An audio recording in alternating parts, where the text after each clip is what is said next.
Warahmatullahi wabarakatuh. Ketemu lagi di mata kuliah pengantar teknologi informasi dan komunikasi. Pada saat ini kita masuk ke pertemuan 5. Di pertemuan 5 kali ini kita akan membahas tentang pengenalan jaringan komputer. Yang pertama, otomatis di sini ada definisi dari jaringan komputer. Jaringan komputer yaitu kumpulan komputer dan perangkat lain yang saling terhubung untuk berbagi informasi dan sumber daya.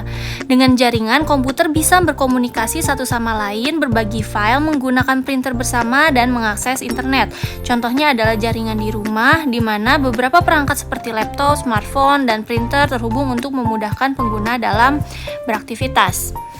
Yang kedua, di sini ada keuntungan dari jaringan komputer. Yang pertama, penggunaan peralatan atau hardware-nya, data, program, dan informasi secara bersamaan. Yang kedua, salah satu media komunikasi yang tanpa pulsa kalau jaringan komputer.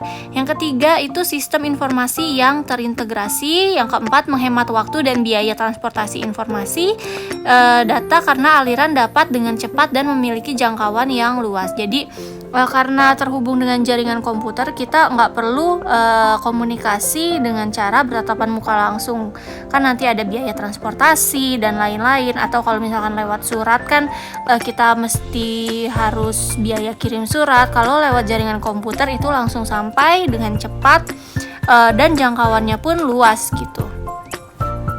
Selanjutnya di sini ada jenis jaringan komputer berdasarkan luas wilayahnya. Yang pertama, LAN atau Local Area Network. LAN adalah bentuk jaringan komputer lokal yang luas areanya sangat terbatas. Biasanya untuk jaringan rumahan, kantor, laboratorium, komputer di mana masing-masing komputer dapat saling berinteraksi, bertukar data, dan menggunakan peralatan atau hardware bersama seperti printer. Media yang digunakan untuk LAN berupa kabel, UTP atau BNC maupun tanpa kabel atau wireless. Jadi kalau LAN itu biasanya dia hanya dalam satu gedung atau satu rumah, satu kantor, yang bisa akses tuh hanya sebatas satu rumah aja atau satu gedung. Beda lagi sama yang kedua nanti MAN ya. Keuntungan LAN di sini yang pertama bisa saling bertukar file atau file sharing. Yang kedua, pengamanan data dalam bentuk backup dapat disimpan di beberapa komputer backup. Yang ketiga, penggunaan peralatan sendiri seperti printer secara bersamaan. Yang keempat, dapat membuat sistem client server sehingga penggunaan dan manajemen data bisa terpusat. Yang kelima, media komunikasi antar pengguna tanpa pulsa. Yang keenam, media monitoring dan maintenance dengan sistem remote.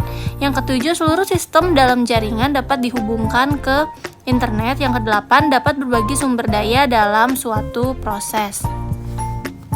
Nah, yang kedua tadi seperti yang saya bilang ada WAN. Kalau LAN itu kan tadi dia hanya sebatas satu gedung ya. Nah, di sini ada MAN yang kedua atau Metropolitan Area Network. Jaringan MAN merupakan jaringan skala yang lebih besar dibandingkan dengan LAN. Merupakan jaringan antar kantor atau perusahaan yang jaraknya berdekatan dengan luas jaringan kira-kira 10 sampai dengan 50 km.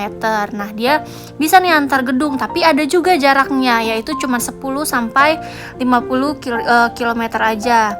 MAN terdiri dari beberapa LAN yang saling terhubung. Media yang digunakan idealnya adalah kabel serat optik atau wireless atau menggunakan media komunikasi umum yang sudah ada. Nah, seperti di gambar, MAN itu merupakan gabungan dari beberapa LAN. Jadi dia mulai dari kantor yang satu antara kantor yang satu dan kantor yang lainnya itu bisa terhubung dengan Metropolitan Area Network. Nah, yang ketiga di sini ada yang lebih besar lagi yaitu WAN, itu Wide Area Network atau bentuk jaringan komputer dengan skala yang sangat luas berupa jaringan komputer antar kota, pulau, negara, bahkan benua. WAN merupakan kumpulan WAN dan LAN yang saling terintegrasi. Ini kumpulan MAN dan LAN ya.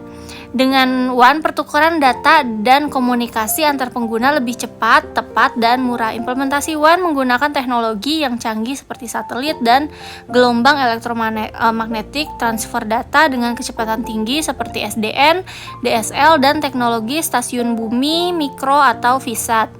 Kumpulan WAN membentuk internet working yang biasa dikenal dengan istilah internet. Nah, kalau misalkan yang kalian gunain sekarang nih untuk WhatsAppan dengan teman-teman kalian gitu, dengan yang lain bahkan bisa di luar negeri. Nah, itu menggunakannya jenis jaringannya itu WAN atau Wide Area Network.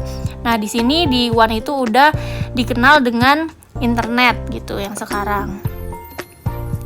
Oke, kalau tadi berdasarkan luas wilayah, yang sekarang berdasarkan konfigurasi jenis jaringan komputer berdasarkan konfigurasi.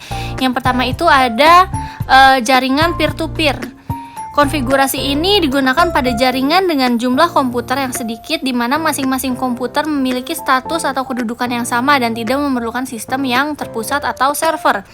Pertukaran data dapat dilakukan dengan sistem file sharing. Tiap komputer dapat menggunakan perangkat printer bersama dengan sistem printer sharing. Jadi antara alat yang satu dengan alat yang lain. Jadi misalkan servernya dia bukan merupakan perangkat yang berbeda. Jadi semuanya itu sama-sama komputer, kedudukannya tuh sama gitu. Nah, kelebihan dan kekurangan peer-to-peer di sini, yang pertama kelebihannya implementasinya murah dan mudah. Karena kalau misalkan sudah ada server yang merupakan mesin asli itu kan mahal ya, beratus-ratus juta gitu. Lingkup ruang harganya.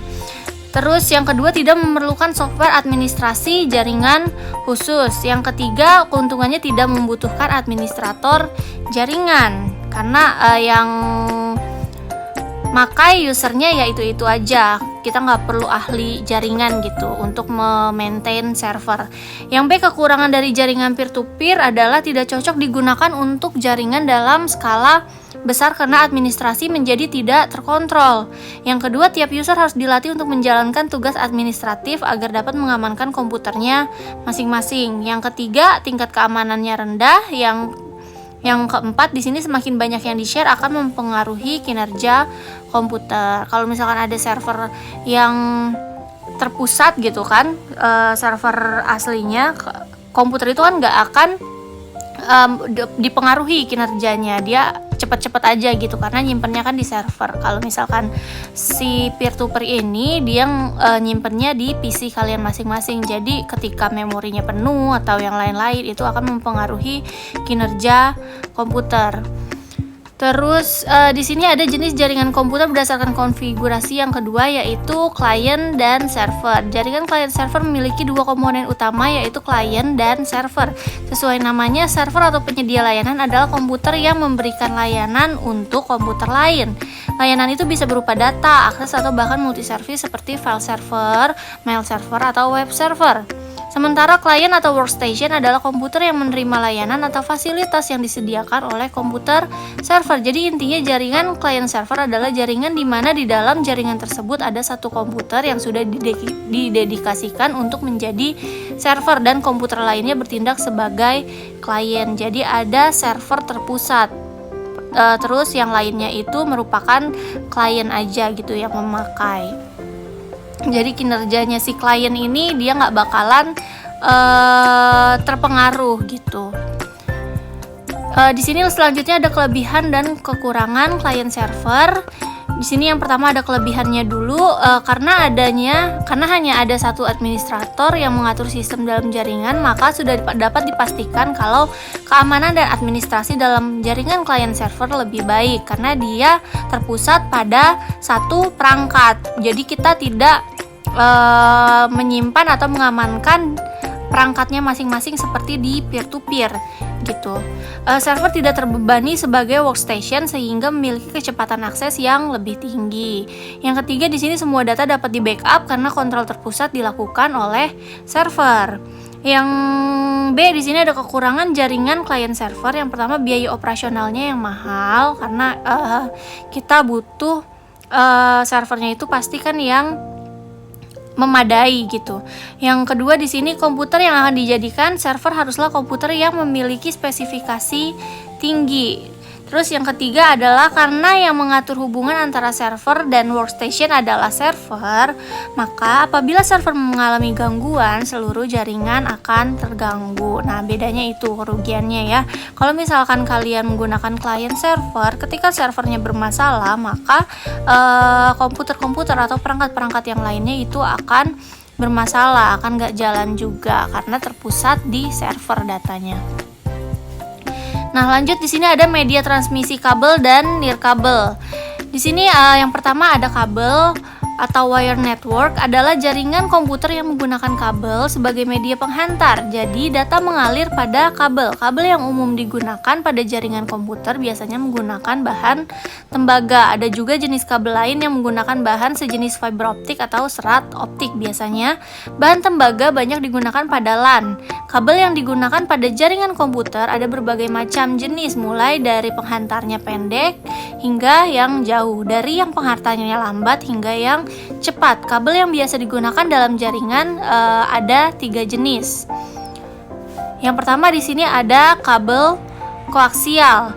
Kabel ini sering digunakan untuk antena televisi dan transmisi telepon jarak jauh. Konektornya adalah BNC atau British Naval Connector. Kabel ini dibagi 2 juga. Jadi ada di sini yang pertama ada kabel koaksial. Nah, kabel koaksial ini juga dibagi menjadi 2, yaitu koaksial baseband, kabel dengan 50 ohm digunakan untuk transmisi digital. Yang kedua ada koaksial broadband, kabel yang 75 ohm digunakan untuk transmisi analog. Nah, tipe kabel koaksial juga dibagi 2 lagi, yaitu yang pertama ada thin atau thinnet. Kabel jenis ini lebih fleksibel karena lebih gampang digunakan dan lebih murah daripada kabel yang thick. Yang B di sini ada kabel thick atau thicknet. Dia lebih tebal tapi susah dibengkokkan. Jangkauannya lebih jauh daripada kabel thin dan harganya lebih mahal dari kabel thin. Kelebihannya hampir tidak terpengaruh noise. Harganya relatif murah. Kelemahannya dia penggunaannya mudah dibajak. Yang kedua, peak koaksial sulit untuk dipasang pada beberapa jenis ruang karena tadi dia kabelnya itu susah dibengkokkan gitu. Yang kedua di sini ada twisted pair. Kabel ini sering digunakan pada kabel telepon. Pada umumnya pada komputer konektornya adalah biasanya RJ45. Itu kalau kalian anak teknik biasanya tahu atau di SMA itu udah belajar tuh kabel-kabel RJ45.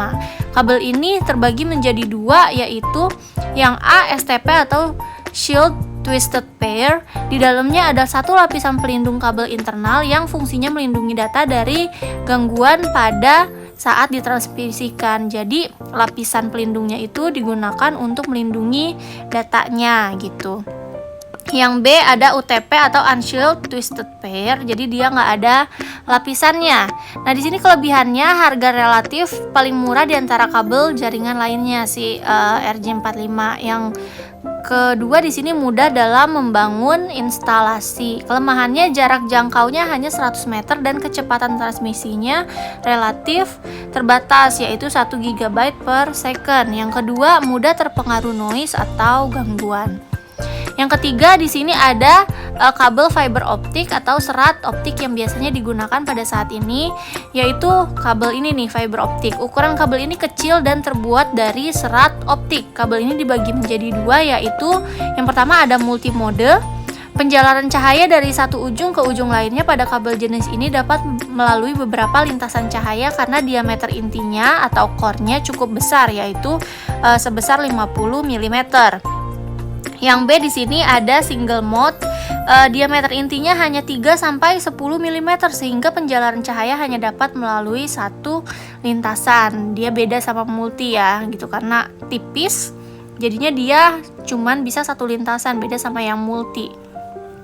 Kelebihan dari fiber optik di sini ukurannya kecil dan ringan. Yang kedua, sulit dipengaruhi intervensi atau gangguan. Yang ketiga, redaman transmisinya sudah kecil. Yang keempat itu bidang frekuensinya lebar. Yang kedua di sini kelemahannya instalasinya tapi cukup sulit kalau si fiber optik. Yang kedua, dia kabelnya itu tidak fleksibel dan karena ini merupakan teknologi yang cukup canggih, harganya pasti relatif lebih mahal dari kabel-kabel yang sebelumnya. Yang terakhir di sini ada wireless. Wireless adalah teknologi tanpa kabel. Dalam hal ini adalah melakukan hubungan telekomunikasi dengan menggunakan gelombang elektromagnetik sebagai pengganti kabel. Saat ini teknologi wireless berkembang dengan pesat. Secara kasat mata dapat dilihat dengan semakin banyaknya pemakaian telepon seluler. Selain itu berkembang pula dengan teknologi wireless yang digunakan untuk akses internet. Wireless LAN menggunakan gelombang elektromagnetik, radio dan inframerah untuk melakukan komunikasi data, menyalurkan data dari suatu poin ke poin yang lain tanpa melalui fasilitas fisik. Jadi dia melalui gelombang elektromagnetik, makanya di sini dibilang tanpa melalui fasilitas fisik. Koneksi ini menggunakan frekuensi tertentu untuk menyalurkan data tersebut. Kebanyakan wireless LAN menggunakan frekuensi 2,4 GHz. Nah, di sini ada kelebihan dan kekurangan dari wireless yang terakhir. Yang pertama di sini kelebihan dan kekurangannya dulu ya. Kelebihannya dulu, yang pertama pemeliharaannya dia murah. Yang kedua infrastruktur berdimensinya kecil. Yang ketiga pembangunannya cepat. Yang keempat mudah dan murah untuk direlokasi dan mendukung portal koneksi internet akses 24 jam. Yang keenam di sini ada akses internet yang cepat. Yang ketujuh bebas tanpa pulsa telepon kalau wireless.